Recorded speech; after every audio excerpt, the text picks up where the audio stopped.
What kind of economic systems are best at allowing us to exercise the fact that we are created in the image and likeness of God? Now keep in mind that if you take tiny steps towards any goal, it's just a matter of when you're going to reach it.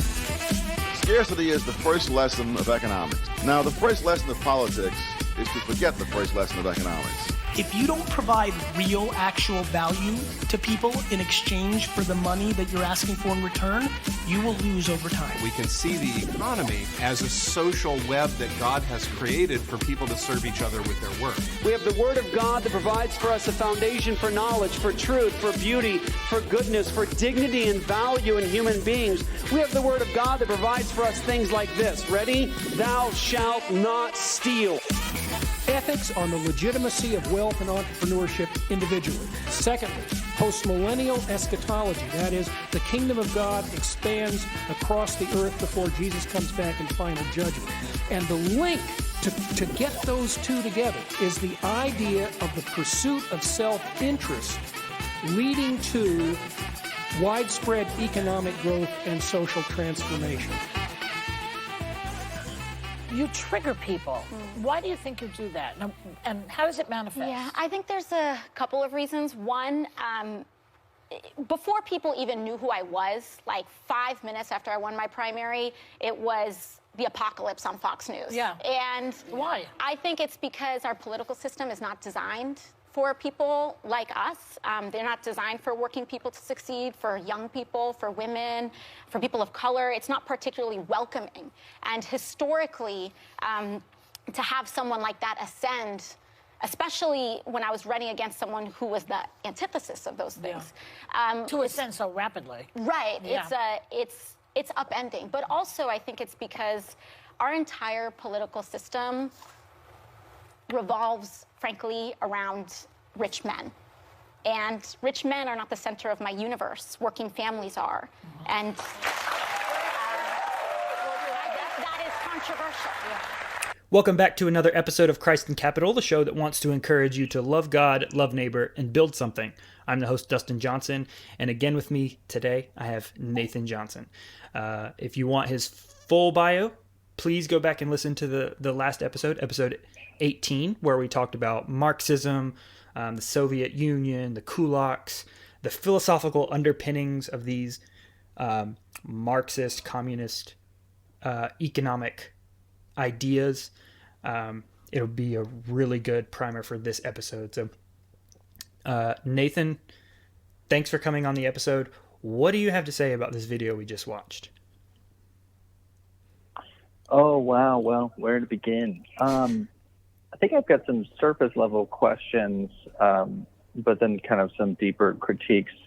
One, I don't know exactly what she means by the political system revolves around rich men. That seems to be a very vague claim, and I'm not really sure exactly what that means. I mean, the Speaker of the House right now is a woman, and the person who won the popular vote in the presidential election of 2016 was a woman. Obviously, she, as a 28-year-old woman, is in Congress.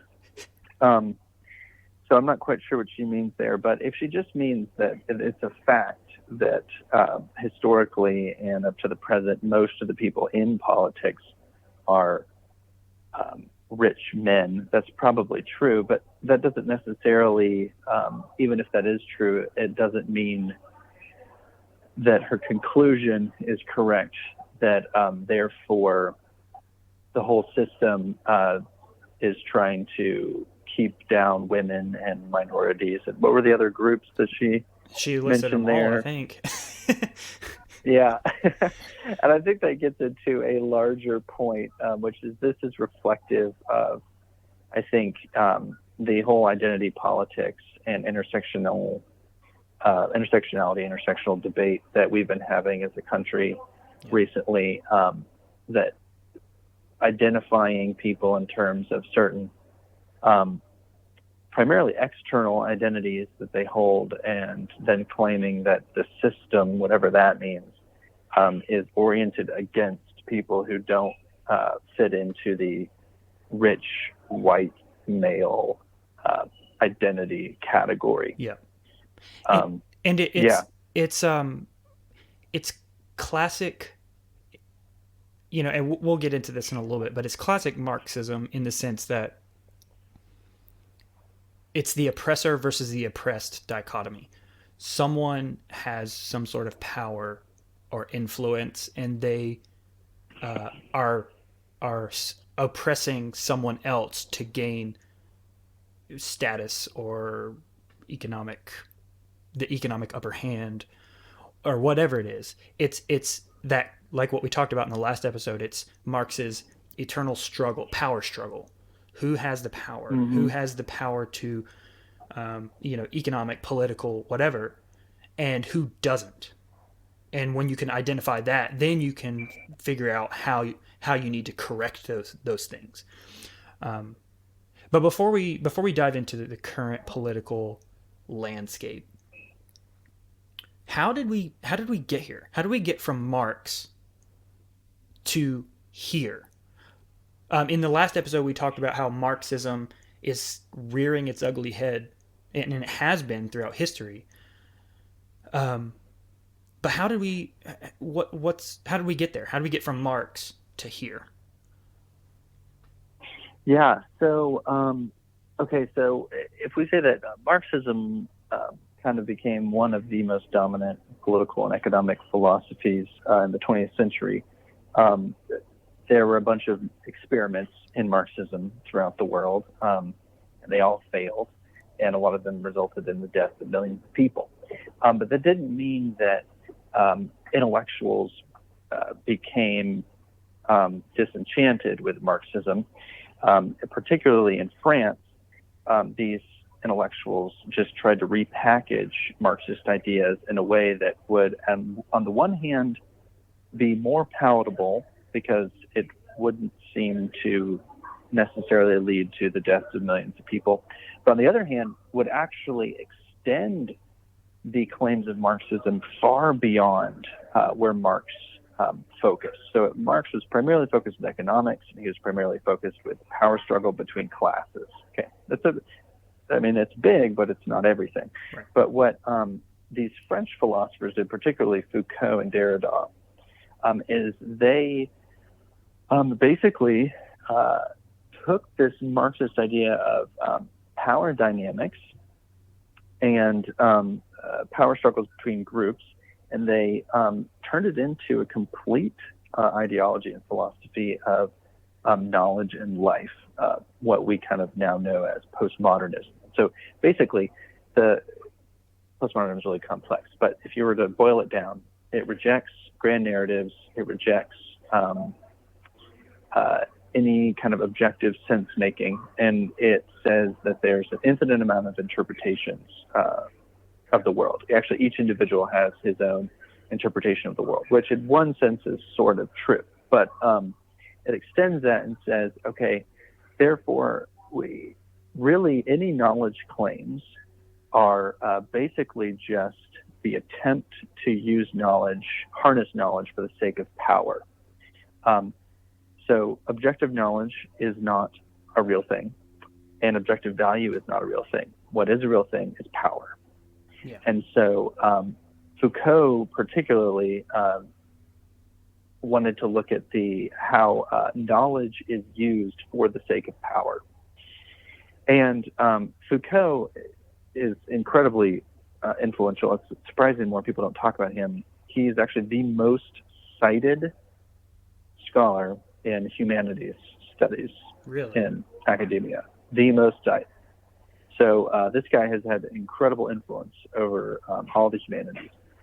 But essentially, when you reject grand narratives, you reject absolute values, and you kind of reduce human interaction only to the section of power, what you get is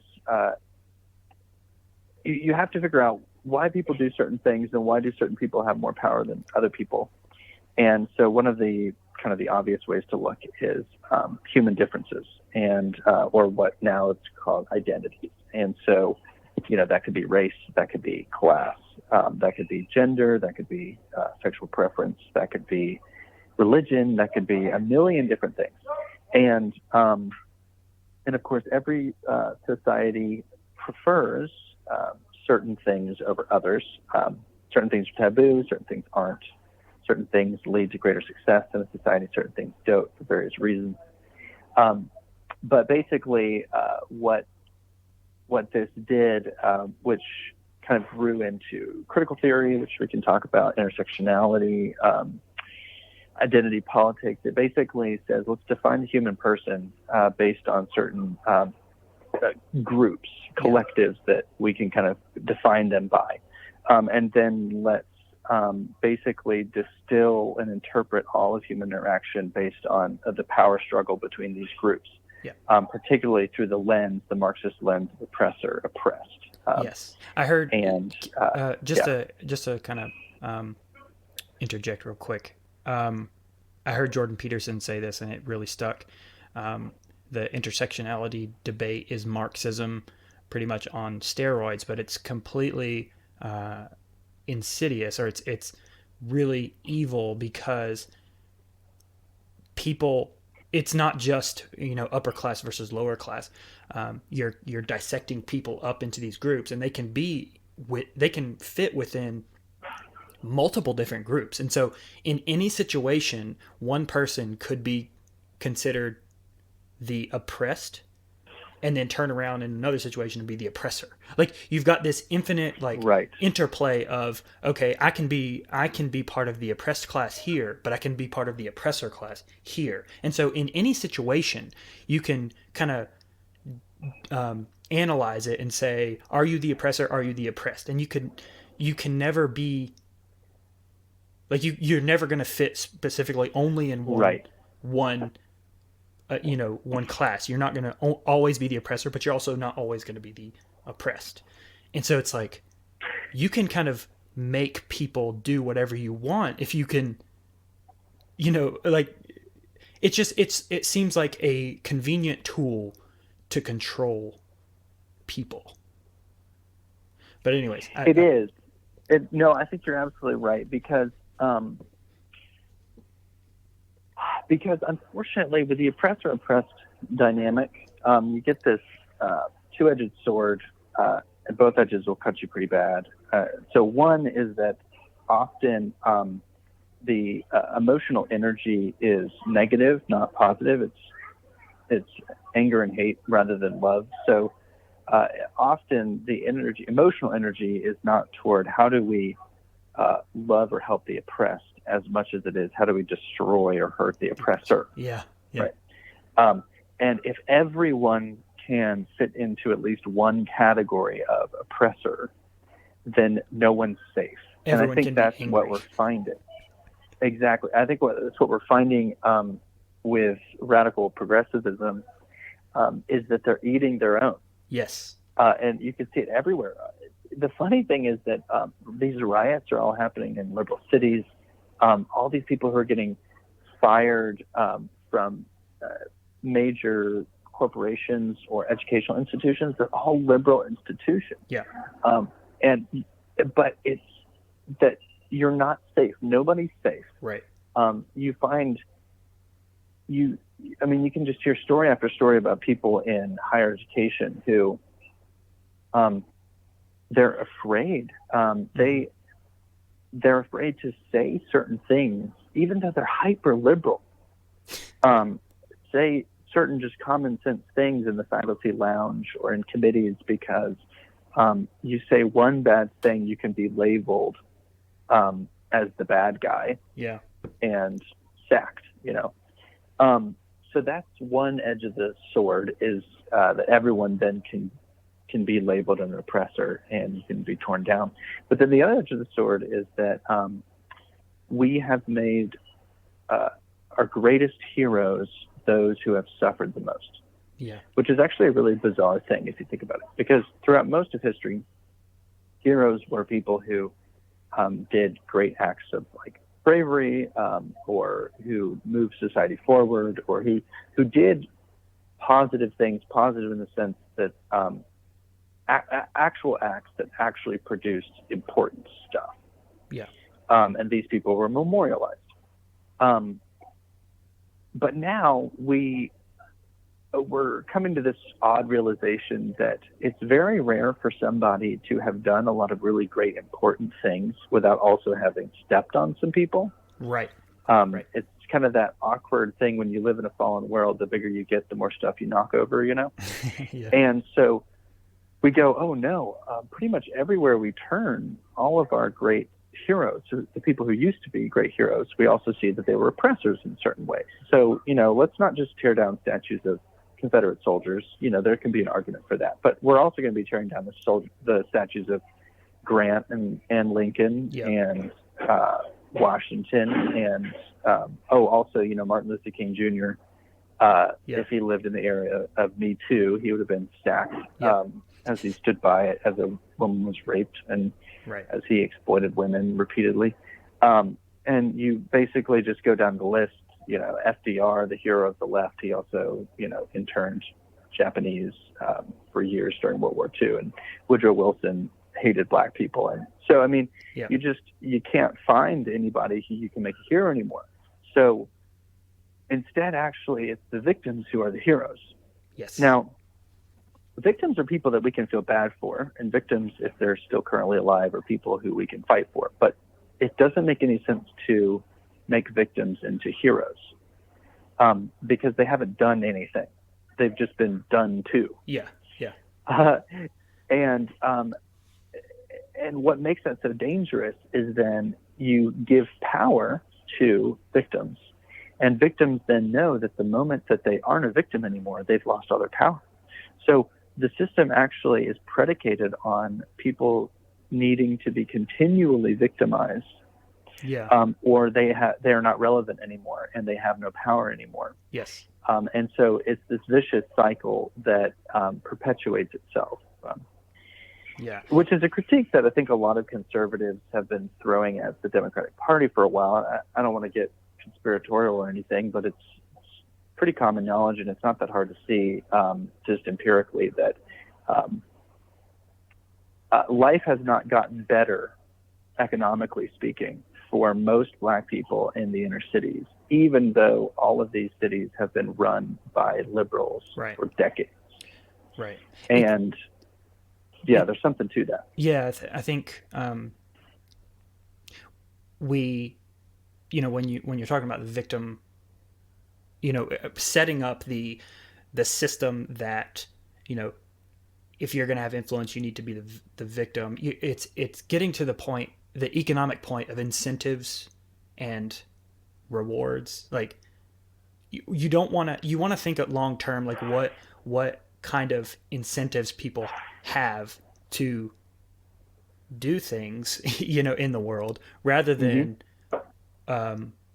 just the immediate, what's the solution kind of thing. I think it was Thomas Sowell that says, he said, liberals think in terms of the immediate solutions, conservatives think in terms of the trade-offs. And so I think when you look at it like that, we've got to look at, like, what does this incentivize? What are we giving up when we implement this new system? And I think pop culture doesn't really think about that. And so when we're talking about what this kind of ideology does, and you're saying it incentivizes being victimized, in a sense, because that's how you gain your power, right? It's kind of this ironic thing where you gain your power by being the victim. Like, you gain your influence and your the weight that's behind your thoughts and your ideas depends on how victimized you've been, which is a weird, like, exactly. Like, it's almost like a Salvador Dali painting to me. It's like this weird warped thing. It's incredibly warped, and I think this is really you kind of hit the nail on the head of what's wrong with intersectionality. Intersectionality started out, I think, with fairly good intentions. It was a kind of an offshoot of the feminist movement, and it was basically recognizing that some people were falling through the cracks. because you had a bunch of white women who were working on the enfranchisement of women. And then you had, in the civil rights movement, people fighting for the rights of black people, but mainly it was focused on black men. But then you had black women who were kind of falling through the cracks a little bit. And there was kind of this recognition that not every black person's experience is the same, that to be a black woman is a little bit different than to be a black man. There's also this recognition that not every woman's experience is the same. To be a white woman is still a little bit different than to be a black woman. So intersectionality basically started with this recognition that people are complex. You can't reduce them to one identity. And when you have several different identities, quote unquote, that intersect, you get a different experience. Yeah. Now, you can immediately see some problems with that because it's still oversimplifying things. But I think that impulse was kind of helpful. But the problem was that the more identities that you create and the more intersections that you create, the less other people become able to understand what it means to be you. Right. It's one thing to say, okay, the black experience, okay, but it's another thing to say the, black trans gay, black trans, man. Female experience, poor female experience, right? So so this fed into postmodernism quite nicely because it basically maintained that it's called standpoint theory, that basically you are almost the constructor of your own reality, but if not the constructor, you're the chief interpreter of your own reality. And so you are the primary, number one authoritative source and voice for your own experience. No one else can tell you better than you can tell others about your own experience. And so suddenly, and this is where I think Foucault is sort of right, is that you do have power when you have knowledge or when you have the ability to be the only one who knows something, because everybody else has to kind of bow down to you. So you become the only one who knows about your own experience, and then you demand everybody else to basically listen to you and then do whatever they need to do in order to rectify your bad experience.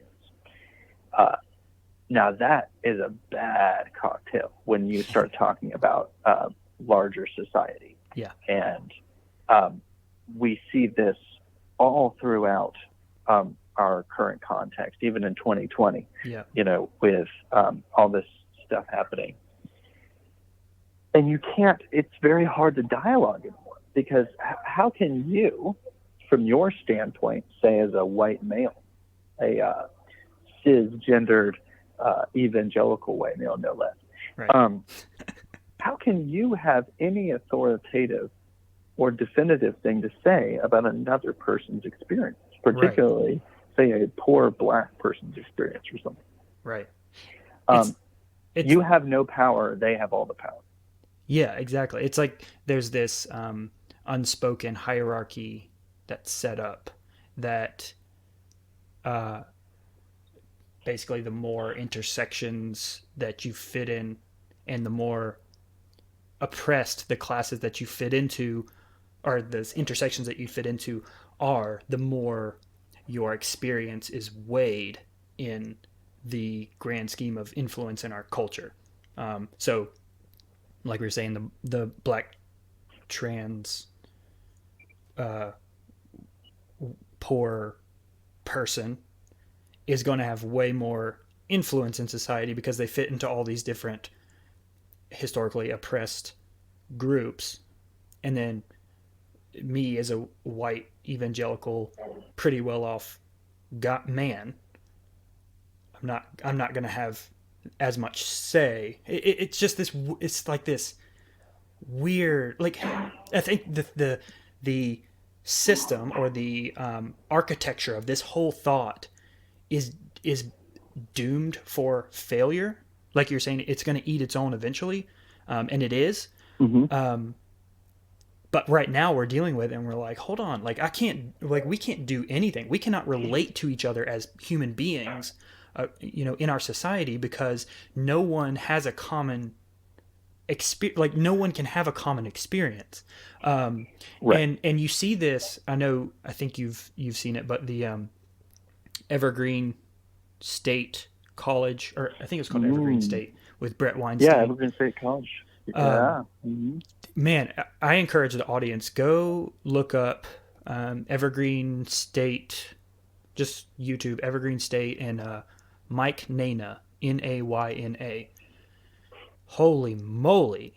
And in an academic sense, nonetheless, like this ideology will destroy itself and it will take people with it. It's just go watch it. Everyone that's listening, go watch Evergreen State documentary. It's a 3-part series on YouTube. Yeah, right. The real short version is that the college used to have a day where people of color would leave campus for a day, and it was a way of basically signifying, hey, we're important and we are important members of this community. And so when we leave, you kind of see by our absence how important we are. And that was something that Brett Weinstein, this biology professor, really supported. But then with the new president, they instituted we want all the white people to leave that day instead.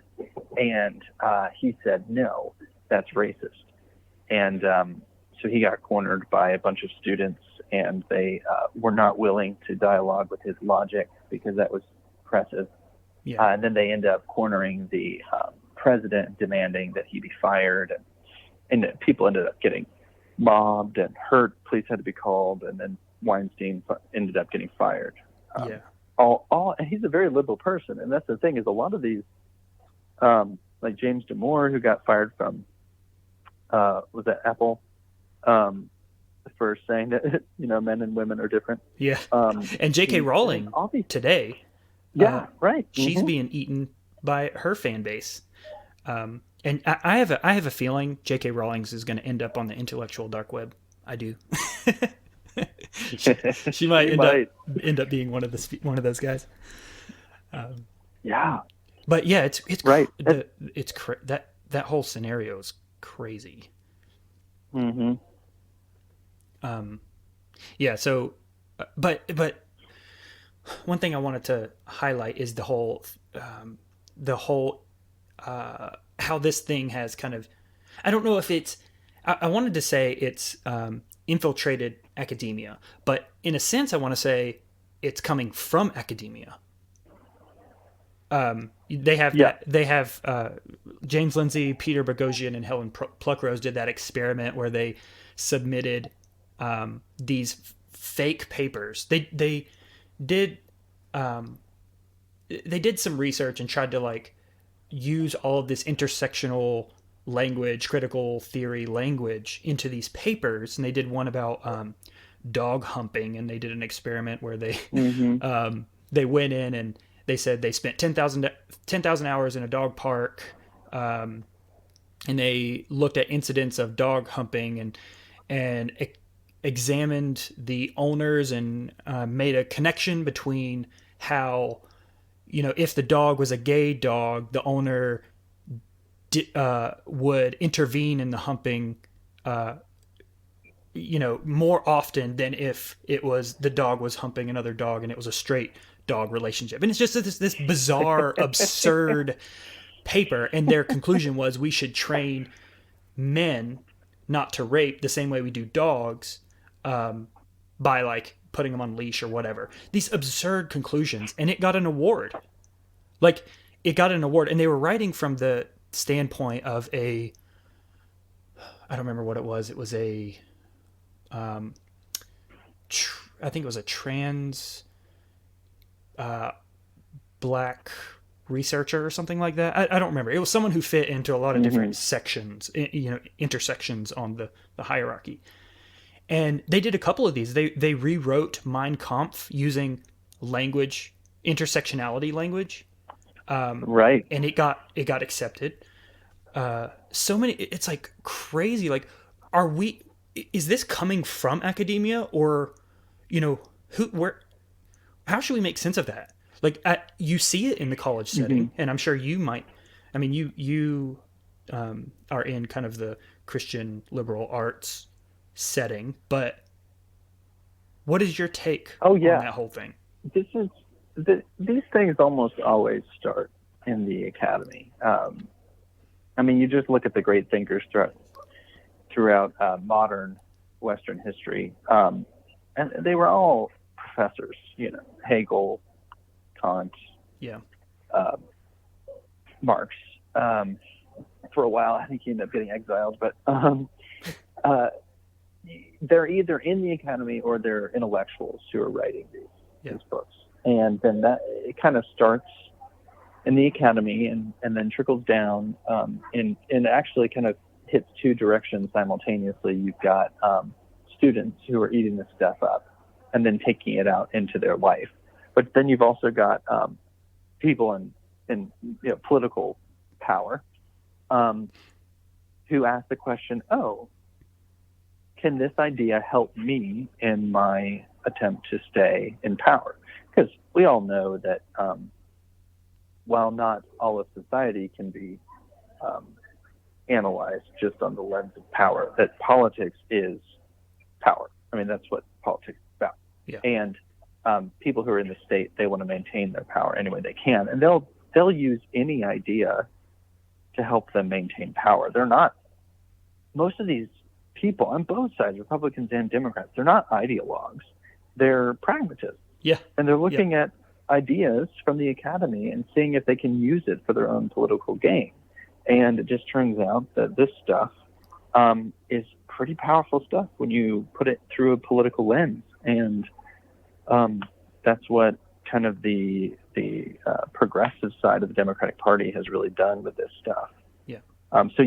It's an academy thing first, because who else has the time to think about all of these very obscure and kind of strange, like you said, Salvador Dali type depictions of reality and write about it. I mean, only people who are getting paid to do that. And unfortunately, most of these scholars are not actually in the classroom much at the undergrad level.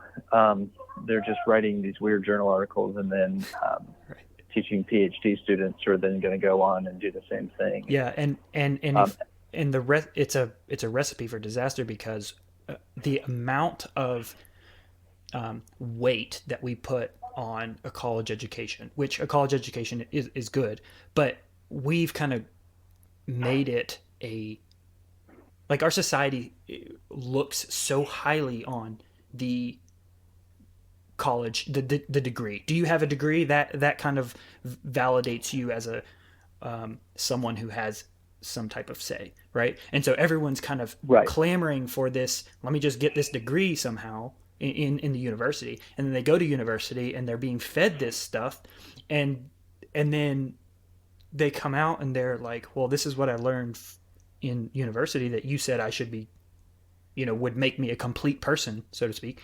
And so I think that's what we're seeing. I do think that that's what we're seeing now. It's college educated white people, maybe not even white people, just college educated people who are coming out and basically trying to make an influence, and they're using these ideas that have really destructive consequences. Those three professors that did that experiment, they coined the phrase grievance studies because basically, if you have some grievance against society, then your experience and your input has a lot of weight to it. That's how you gain your powers, by being that whole, like, oppressed, and if you're grieved, and that's what these professors do, is they analyze the grievances throughout society and they amplify them, it seems like.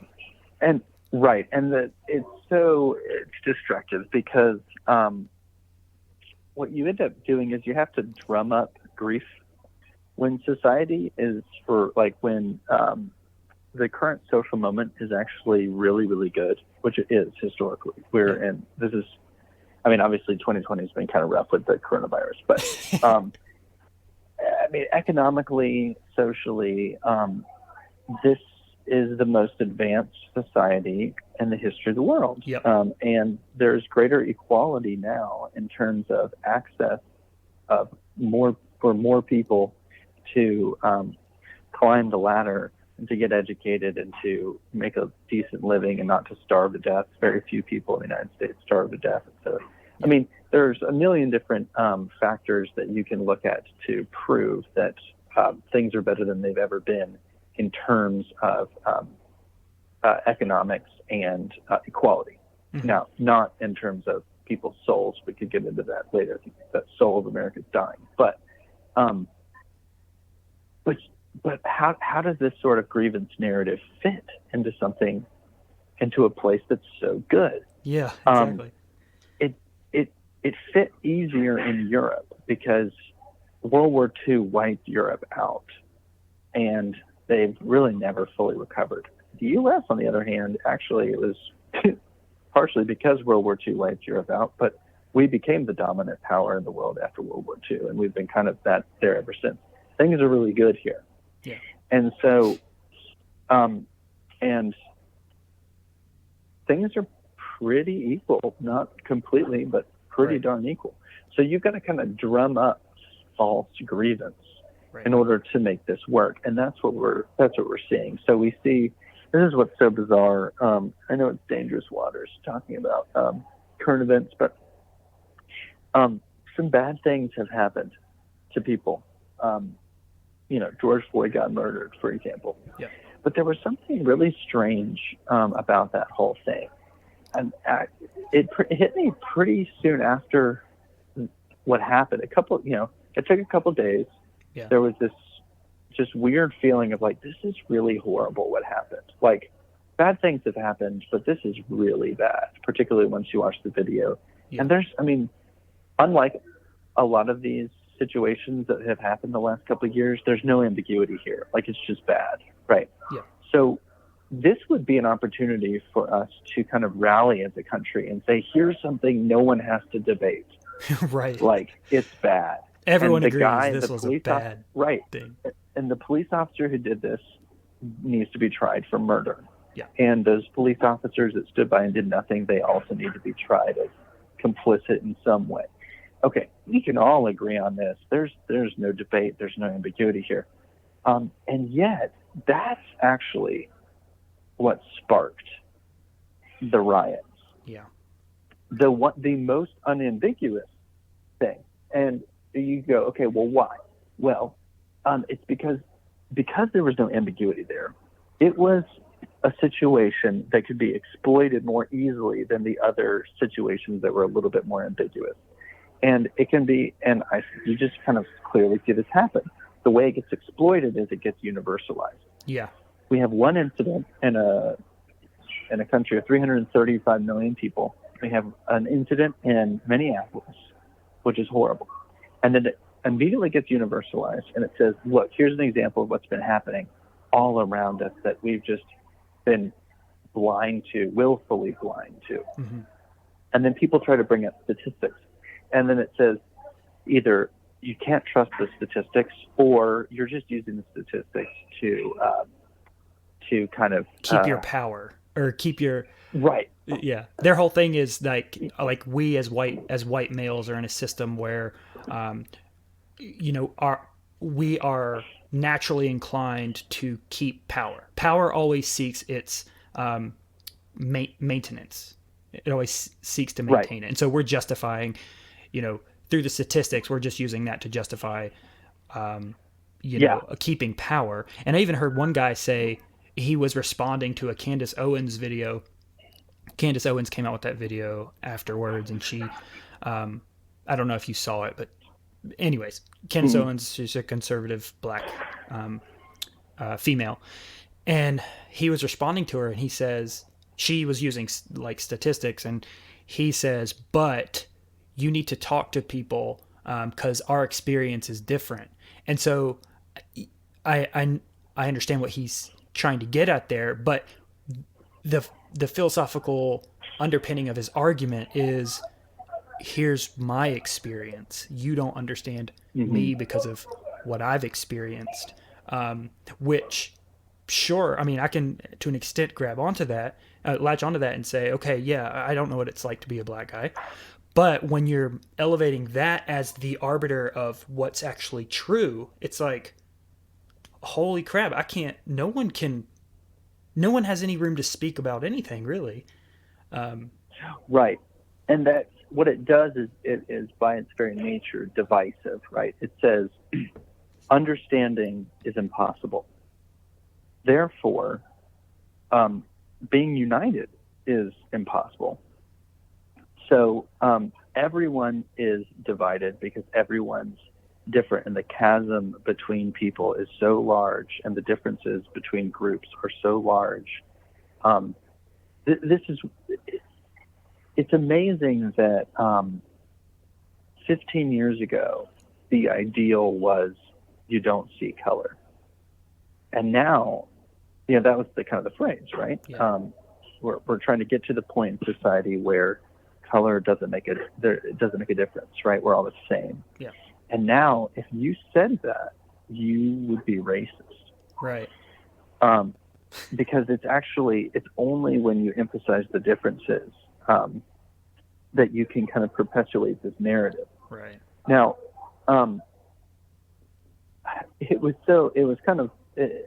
to me, this seems inverted because statistics are the types of things that you use when you're trying to look at a societal issue as a whole.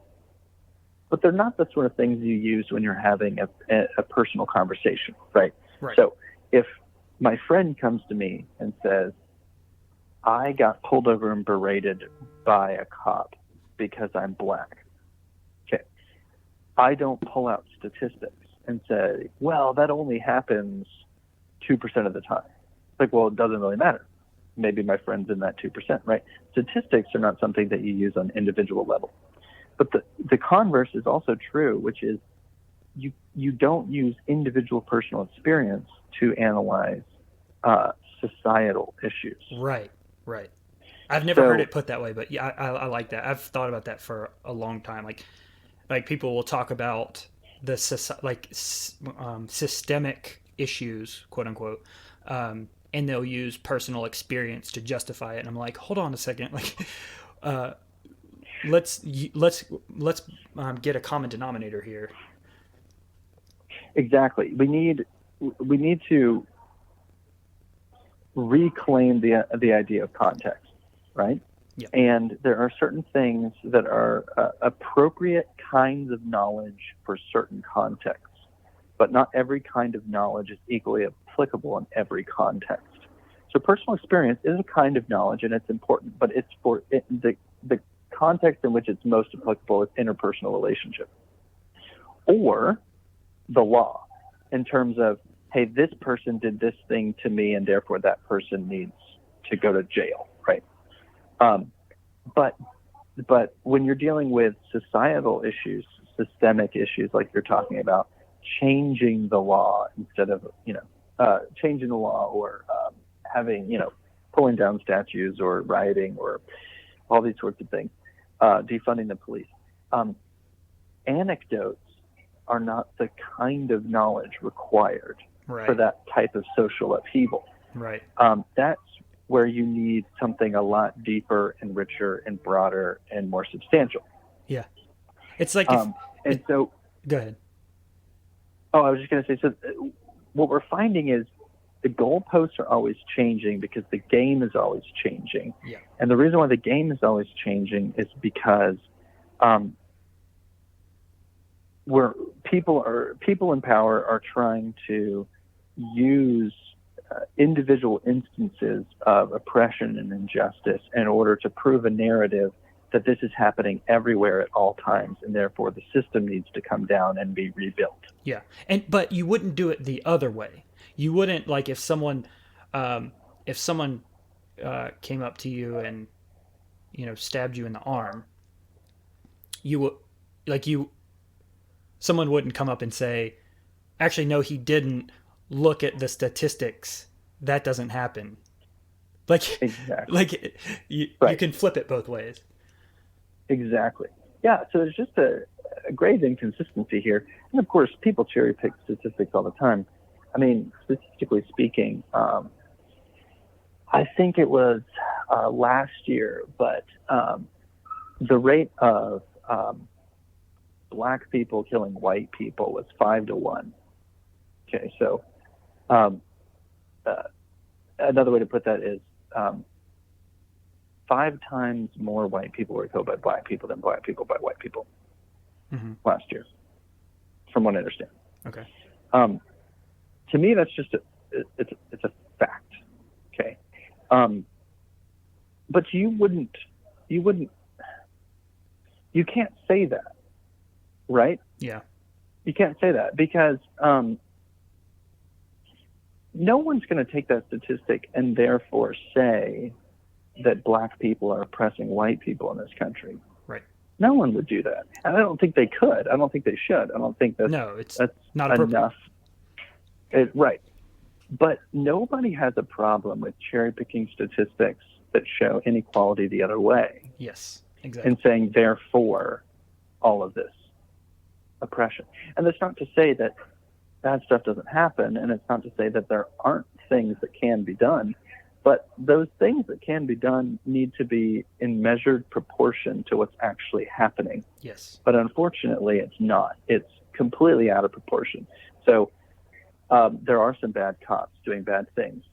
Therefore, we defund the police. That makes no sense.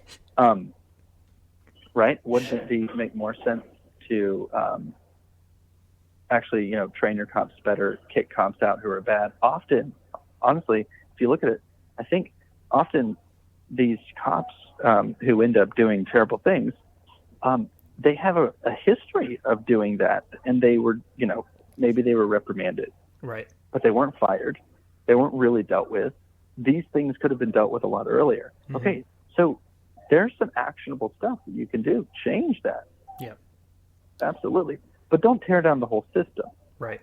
But it's the Marxist impulse that makes you want to tear down the whole system. Yep. It's got to be rebuilt from the bottom up. And so how do you do that? You use the it's like academia has been pouring kerosene on this whole situation for a long time. And now this incident was a spark, and social media kind of gives us that like the explosion potential for this whole thing to blow up. And it's we're talking about the race thing, and you and I are not qualified to talk about that because we're white males. If we're going with the common philosophy. Yeah, apparently. But I mean, I know you're not supposed to do this in podcasting, but today's July 4th, right? Everyone's talking about the history of America. Has blemishes. It has dark spots in its history. Really dark spots in its history. Absolutely. Mm-hmm. And I think the 1619 Project, I don't know if you're familiar with that. I am. So they're rewriting history to show that this is, this whole thing is at the foundation of our society. And so the only way that you can fix this is if you tear it all the way down to the ground, right? All the way down. Everything that we've built up is on stilts of oppression. And so we've got to tear it all down and rebuild. In who gets to decide? I don't know who gets to decide what that looks like, but this is Marxism. This is Marx's power dynamics, class warfare kind of stuff on steroids. Like it's and people don't we just don't see it at all. Right. And so Neil Ferguson, I don't know if you remember Neil Ferguson, he's a part of the historian. Yeah, the dark web guy. Yeah.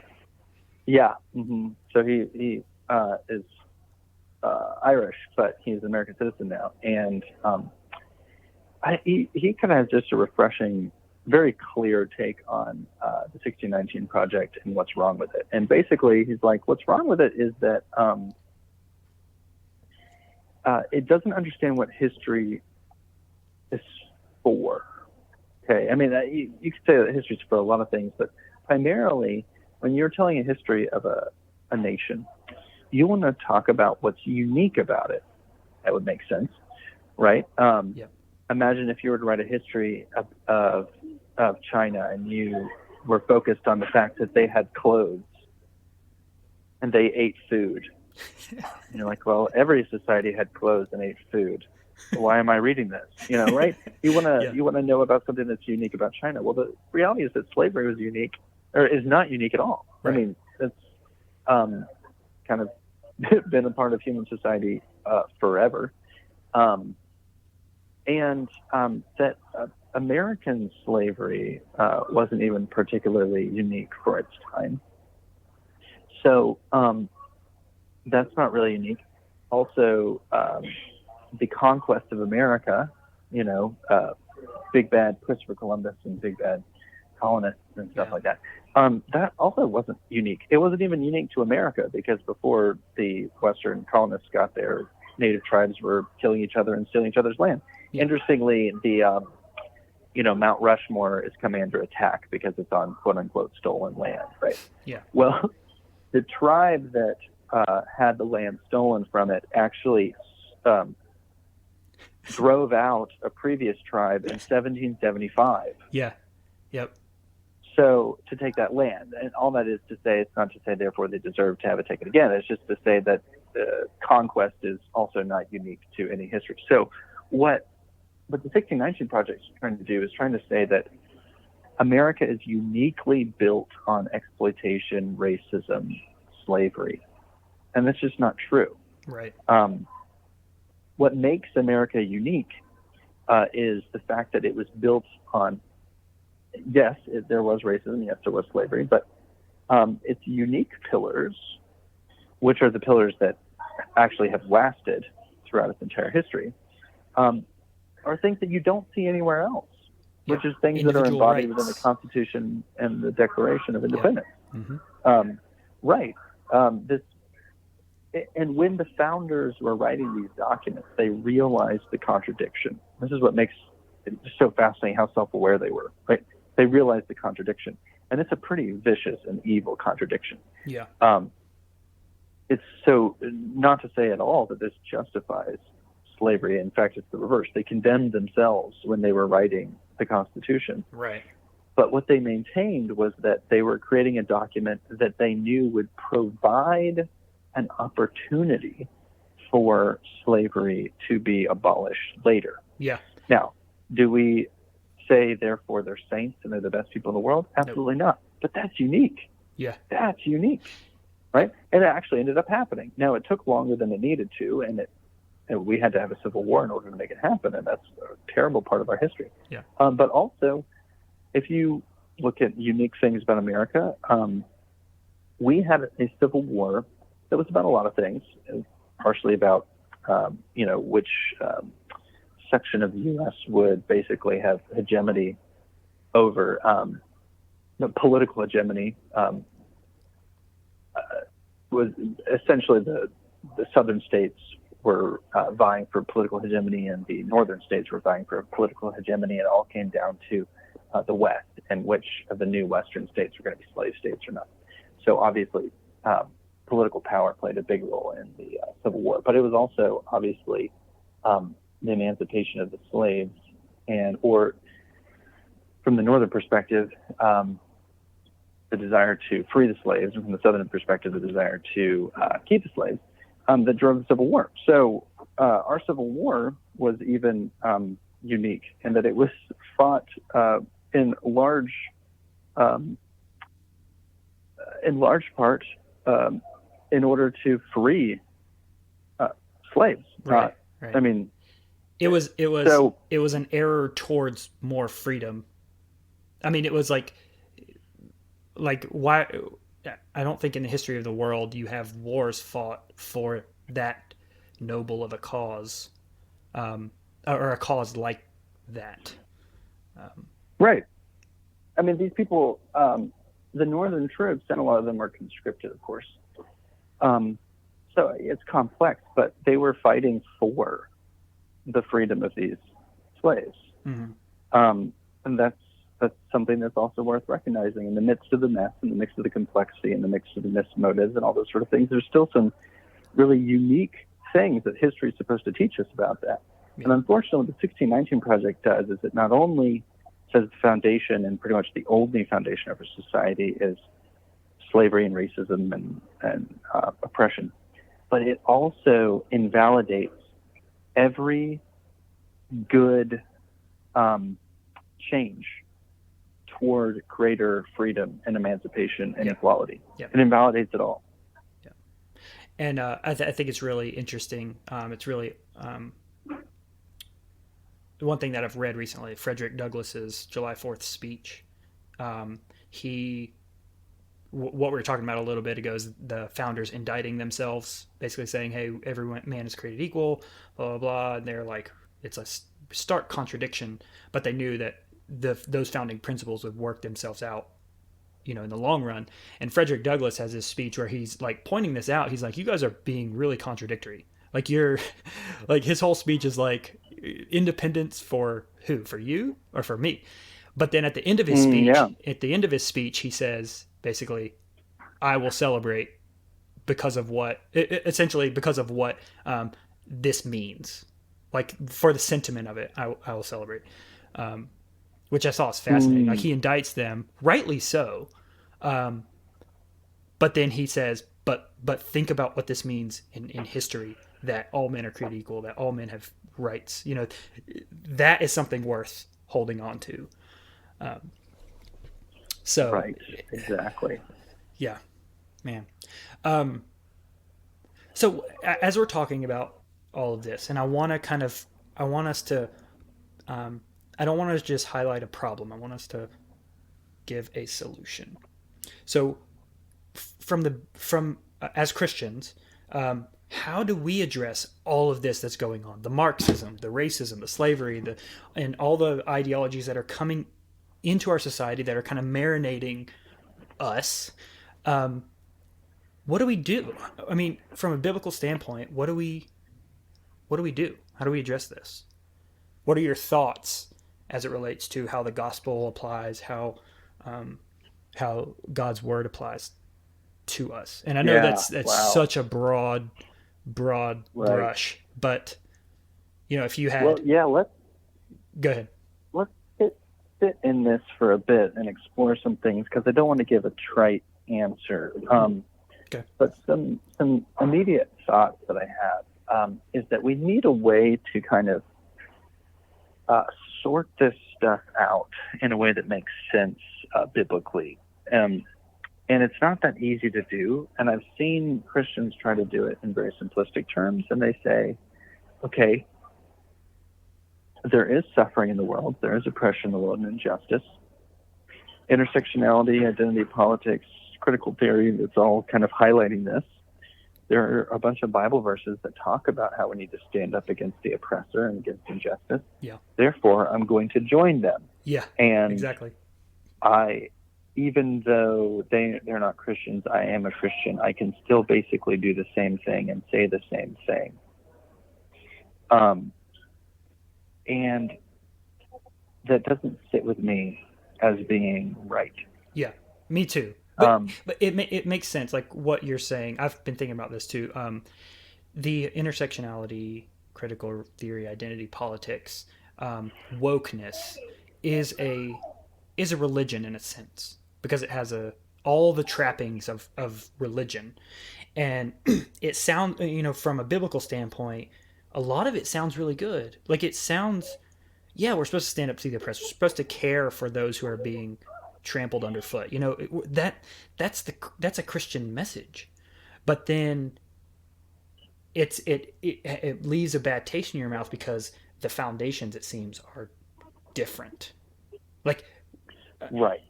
I don't know. Go ahead. And right. No, I think you're right. And I think because the foundations are different, we see that the fruit is bad. Yes. And cities burning and autonomous zones being created where people are being murdered because the police can't get to them, and just unbridled anger and looting, and the chaos that's just happening in our country right now, the political vitriol, all this stuff is fruit of what we've been talking about. It's bad fruit. All of it is bad fruit. This is not what it means to do what God admonishes us when he says to,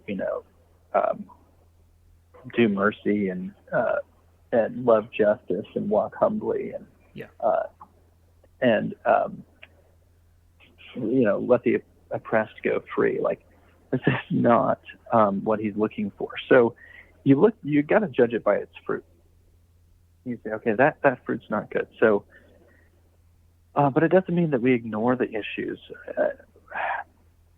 What I'm becoming more and more convinced of is that politics, which is the game of power, the people who play the game, some of them win and some of them lose, but the rest of us lose. They're not playing the game for us, right? Yeah. So, and I think we've seen that. This sounds like a tangent, but I'll get to my point eventually. But I think we've seen that even with Supreme Court rulings recently. Yeah. Okay, so in 2016, evangelicals wanted to play the game of politics, and they rolled the dice and they voted for Donald Trump with the promise that he would put in conservative justices, right? And those justices would stand up for things we believe in. Now, Trump picked some guys that I think most people were pretty excited about. So I'm not necessarily saying Trump did this on purpose to pick the wrong guys. Who knows? But all it is to say is that the opinions that have come out recently of the Supreme Court have not been really what most of us were hoping for. We'll say that much. Yeah. Gorsuch, I think, surprised everybody. Mm-hmm. And of course, Roberts, who wasn't appointed by Trump, but he was appointed by Bush. Roberts has, been a supreme disappointment. For years, he's been a supreme disappointment. Mm-hmm. And so what we see here is that you play the game of politics, and you think that with the political power that you have, you can influence change through force. And from the conservative perspective, that force would be the force of judges. Okay, yeah. Right? That's our hammer. We'll get good judges. And it's not working out as well as we wanted. Now, it doesn't mean it's a total wash. I think there have been some good things that have come from some of the judges that have been put in place. But it is to remind us that the Christian call for fixing the problems in the world does not come on the level of politics. Right. And God tells us not to place our, throughout the Old Testament, tells us not to place our faith in judges. But right. Anyways. Exactly. So we talk about, we need to root out these systemic problems, right? Yeah, good luck. Mm-hmm. Good luck. But what you can do, and I think what we're called to do, is to make ourselves much smaller and really focus on the local, because the local is where we actually can have influence. And this is something that I was convinced of with the George Floyd shooting, is that shooting tells me nothing about my local context. Nothing. Absolutely nothing. Right. Minneapolis is an 18-hour drive away from me. If I was in Europe, I would be 2 countries away. Yeah. Right? Just because something happens to somebody in the United States, which is a massive country with distinct regions that are very different problems, that doesn't mean that tells me anything about what's happening in my local community. And unfortunately, people who are super woke, and that term is pretty pejorative, but people who think that they are so enlightened about what's going on in the world, they might know the headlines about what's happening in the big cities, but I doubt they know very much about what's happening in their local community. Yeah. And because of that, that actually makes them pretty impotent. Most of these people get nothing done because you can't change the world, but you can change your very tiny sphere of influence. Right. So I think a takeaway to all of this is don't play the game of power.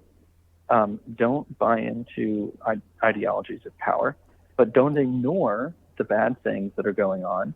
Instead, keep your eyes down. Get off social media. It's probably not telling you much about what's really important anyway. Right. Don't pay as much attention to national news as you pay to local news. Buy a local paper. Participate in local elections where your vote actually matters. Get to know what's actually going on with the city council. What's actually going on with the sheriff's department, if you care about those sort of issues. Obviously, invest in your church, invest in your community, have kids, teach them good values, love your spouse. Kind of these basic things that aren't sexy, but actually are really influential. Yeah. Honestly, they're really influential. I think one of the things that we've got to reject is this narrative that if you're not actively anti-racist, you're racist. Yeah. It's Thanks, something Robin I've seen a lot of my DiAngelo. friends on. Right, I know, and I've seen a lot of my friends on Facebook, Christian people, saying this, and it's absolutely false. Right. And the problem is, it's impossible. It's impossible to have that standard for your life. What does it even mean to be anti-racist? Right. And if you have to be anti something in order to not be the bad thing, then there's a lot of things you're going to have to be anti all at the same time, right? Because there's a lot of bad things that go on in the world. And if you are going to be one of the bad guys, unless you're anti the bad guys, how are you going to do that? And how are you going to have time for all of that? Instead, I think if everybody focused on their own little sphere and learned how to walk with humility and faithfulness and repentance and obedience and love, wow, lo and behold, you don't have a lot of these problems, right? Right. But if you spend all your time on social media, you're going to do very little good. You're going to get angry, and you're going to end up looking back on your life saying that you've wasted a lot of the opportunities you had in your own sphere. Right. Yeah, and when you talk about all the stuff, get your eyes down, focus on the local, have children, raise them, get married, not in that order, reverse order, but that's, I mean, when God talks when he speaks in his word, his message, his narrative of history is that salvation, the Messiah came through a family line, right? It came through Abraham, and it came through a familial context, I guess. But restoration of the world, I think, is going to come that way as well. Right. Starting, the family unit. Oh, I don't want to get on this tangent. I'm not going to, but the family unit is that's the seedbed. Right. The family unit is the thing that God uses to enact his covenants to in the restoration of the world. And it's really scary. The Black Lives Matter movement, the lady saying that we're trained Marxists and their mission statement is to abolish the nuclear family. It's really scary. Yeah. Can I say something on that real quick? Yeah. So, yeah, this is, I think, something that's really important. So, typically people put ideologies into two camps: there's the collectivist versus the individualist ideologies. Mm-hmm. So you have like democracy, free market capitalism is kind of more individualistic, and then Marxism and kind of its current iterations are collectivist. We talk about that a lot but in the economic sense. Yeah, collectivist versus individual. Right, exactly. And I think that's very helpful. But both can run into problems in terms of an ethical system. Yeah. Because obviously you don't want a bunch of people just walking around being selfish, individualistic all the time. Right. And that does lead to exploitation, right? Mm-hmm. But we've seen what happens when you identify people in terms of the collective, in terms of their identities of various groups and everything. What they do is you end up dehumanizing people, and then anybody who steps out against it, like the kulaks, for example, they will end up getting destroyed, right? Because group identity is paramount, and what's good for the collective trumps what's good for the individual. Yes. I think that's where the family comes in, because the family is that golden mean between the two.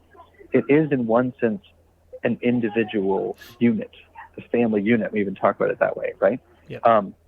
But it is also a collectivist institution. It's something that's beyond yourself, and it pulls you out of yourself, and it makes you work for something beyond yourself. But this is the essence of conservatism.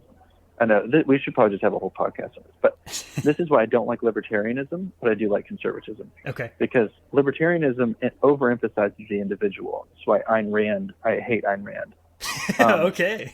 Because, sorry, this is just like, the truth coming out. But I follow a lot of anarcho-capitalist Christian pages on Instagram, and I'm like, ooh, okay. But anyways, go ahead. Yeah, right. Ayn Rand takes you down the role of radical individualism, selfishness. Yeah. Right. The true conservatism sees that it's actually the family that is the basic unit of society, not the individual. And I think because there's something about the family as both an individual unit and a collective that has unique power to transform and to stabilize. And it creates bonds of obligation. Yes. Whereas if you just reduce everything to the individual, then you only focus on the individual's rights. Yes. The things that they can demand from everybody else. But the sphere of the family and extension, the community, which is kind of a group of families in a localized sense, it creates the idea of obligation. It makes you think outside of yourself. It creates healthy groups that typically work fairly well on a localized basis. So I say that to reiterate what you're talking about, by how, and even in a Christian sense, the family is the thing through which God kind of ushers his kingdom in. Yeah. And that's why it's not trivial to say to Christians, if you want to do something about all this crazy stuff going on, well, follow what God told Israel in Jeremiah 29, 4-7. He says, I'm going to send you into Babylon.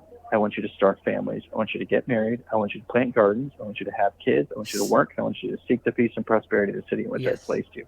All in the context of family. Love that verse. I actually didn't know that was, I didn't make the connection. That's like one of my favorite passages of scripture, but it's also the one verse at the very near the end is always taken out of context, and I don't like it because it's taken out of context. The one of the, actually it might be at the end of that little section. I know the plans I have for you. Right. But yeah, gosh, I don't even know where to go from here. I mean, we've covered so much, but it shows that this whole discussion is all encompassing. Like the groundwork that you build society on, the philosophical groundwork is so important. It's like so important. That's why I think people who, I talk about this a lot on the podcast, how capitalism is great and all. And I will be the first one to stand up and defend capitalism as a good system. But it's not sufficient to just say that capitalism is good in and of itself. You have to have the philosophical underpinnings that make capitalism make sense. You have to have the narrative of creation, fall, redemption, that whole all-encompassing narrative and the philosophy that comes with that to make capitalism make sense. Otherwise, you're going to run into issues down the road. Right. And we're seeing the how philosophy and how ideology ultimately can lead us to really bad conclusions in society right now. I still have hope, though. I still have hope. God's working. I do. Christ is seated at the right hand of God the Father. He is working all things for the good of his people. At the end of Revelation, it says that he is making all things new. And a lot of time, and he calls his church to be the instruments of that. I'm not going to say that we are the ones causing all the good things to happen, but we are his instruments that he uses. So I hope people, when they hear this, they get a lot out of the pessimistic analysis, but don't stop there. Like, use it, understand it, but put your trust in the Lord. Put your trust in Christ. He's going to win ultimately, and so let's be participants in that. Yeah, can I say something real quick to reiterate that? I think this is really important in terms of hope. I guess being a good postmillennialist, I'm always hopeful. I actually didn't know that about you, but okay. Yep, cool. Yeah. Ish. But we can get into that later. But not a preterist. Here's the thing, so to speak. Right, of course. Okay. But but here's the thing: is that this stuff, all this upheaval that's happening right now, it's not going to last forever. Yeah. And when it destroys itself, which it will, and you can just prove that historically, what's going to be left? It's going to be the stronger blocks of society that's going to be left after all this other stuff has crumbled, and that's going to be the church, right? Yeah. If we stand firm, if we remain rooted in Scripture and in the family and in the gospel, and just subtly and humbly doing the Lord's work in the world, we're going to be there when everything else falls apart. Yeah. And people are really going to need us. I mean, here's the thing. In 50 years, the injustices that generation is going to decry us for is not going to be police brutality. Yes. The injustices they're going to decry us for is allowing prepubescent children to get sex changes. Yes. It's going to be what we have forced children to do in the name of transsexualism. Yeah. It's going to be abortion. Mm-hmm. It's going to be things that are so destabilizing for our society that they can't last very long. And it's going to be the church, if we stay faithful, who's going to be there to pick up the pieces. Yep. When that kid who got a sex change at 13 because his psychiatrist told him he should, now he's 28 years old and he's suicidal, and he hates his family because of what they made him do. Yeah. Who's he going to look to? Yep. That's where the church comes in. Mm-hmm. So subtle faithfulness, not getting caught up in the whims of the now. Yeah, the headline it's wars. It's going to reap benefits later on. I mean, the reality is, we ask, what are the roots of all of this junk that's going on in our culture right now? It's ideas that were first promulgated in the 70s and 80s. Okay, and you can trace it all the way back to Marx, but the current manifestation of like intersectionality and stuff, 70s and 80s, all this sexuality stuff, 70s and 80s. Okay, so it took 50 years. Okay, so what we're doing now might be the thing 50 years from now that starts taking prominence, right? That's how it works. Yeah. So we're just getting the fruit of seeds that were planted 50 years ago. So it's our chance right now to start planting new seeds that will bear fruit 50 years from now, yes, rather than get caught up in everything that's happening right in front of us. That's a good And one. I think there's hope in that. Yeah, that's a good way to look at it. Getting back to the whole, we started out talking about farmers, kulaks, planting and having their crops forcefully collectivized, and now we're talking about agriculture again, planting the seeds of ideology. I think there's something to that. The whole agricultural trope is a really powerful analogy. You've got the garden in Eden. You've got Jesus always using agricultural analogies. It's a very powerful teaching mechanism, I think.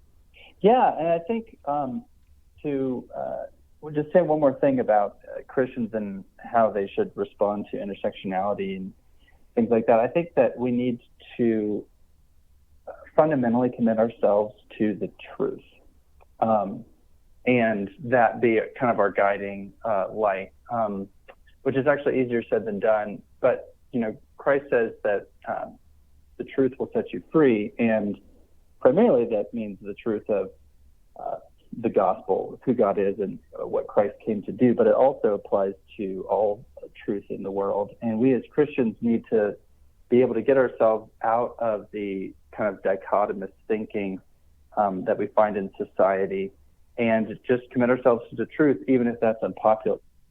The thing that means is that we need to acknowledge that that a partial truth, when it's made the whole truth, ceases to be the truth. So identity politics, critical theory, intersectionality, Marxism, what they've done is they've taken partial truths that reflect the partial experience of certain people, and they've made it into the whole overarching truth and interpreting everything through those lenses, which is not to say that it's necessarily satanic, but it's something that Satan does as well. The best lies are the ones that are built on truth. And so I think sometimes we can get caught up in the fact that some of what these ideologies are saying is true, and they can be pointing out some problems with current society, but you can't jump on that wholesale, because when you make partial truth the whole truth, it's not the truth anymore. I think the second thing that being committed to the truth means is that we need to speak the truth and trust in the power of the truth to transform and not be afraid of that. Because we don't really understand how powerful speaking the truth really is. It has the power to transform, but it also has the power to threaten. So when we speak the truth, we should expect to be resisted by some people and even to run against the cultural milieu. And if you don't really have anyone who takes issue with your words, then you're probably not speaking the truth. So I think that's also something we as Christians need to kind of have as kind of a guiding light for how we kind of respond to these cultural issues. Okay. Wow. We have come a long way. But I think this was awesome. This was so good. Nathan, where can people get you? Where can they get a hold of you, get your work, get in touch with you? If you want to put your phone number out there, you can do that. What do you want? What do you want to do? Yeah. So currently I am in transition in terms of social media stuff, but right now my blog is Deambigua, DEAMBIGUA.wordpress.com. That's where I blog. And then my email that people can get me at is Njohnson.professor @gmail.com. Okay. But yeah, I'm going to be, now that I've taken this new job, I'm going to be kind of transitioning into some new platforms soon. But for now, that's where people can reach me. New platforms. What do you mean by that? Blogging and social media stuff. Okay. Well, Deambigua has a lot of really great stuff on it, so I'm still gonna plug that in the show notes. Okay. Great. Awesome. Well, thank you again for joining me. I hope you enjoy the rest of your layover in the Dallas airport. And I'm going to be praying for you. Your wedding's coming up at the end of the month. I'm really excited. Thank you. Very exciting stuff happening. Yeah. amidst all the turmoil, there's light, there's beauty. So, all right, well, absolutely. Well, thanks everybody for listening in. Go subscribe to the podcast. Go over to Deambigua. I'll link it in the show notes. Read some of Nathan's stuff. Really powerful analysis of cultural issues and things that are going on, not just within the church, but also in pop culture. So go check it out. And like I always do, go out, love God, love neighbor, and build something. Talk to you guys later.